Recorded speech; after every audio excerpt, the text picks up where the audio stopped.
ఒక మాట చెప్తున్నాను. ఎంతమంది నన్ను చూడడానికి వచ్చారు? చాలామంది వచ్చారండి.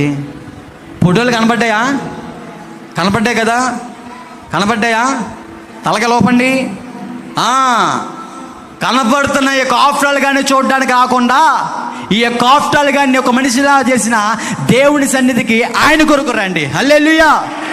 నా కొరకొస్తే, మనుషుల కొరకొస్తే ఉపయోగం లేదు, కానీ దేవుని సన్నిధిని నువ్వు కోరుకుంటే, దేవునితో సంబంధం పెట్టుకుంటే, ఇగో అటువంటి జీవితాన్ని ఈ రకంగా మార్చిన దేవుడు నీ జీవితాన్ని కూడా బాగు చేయగలడు.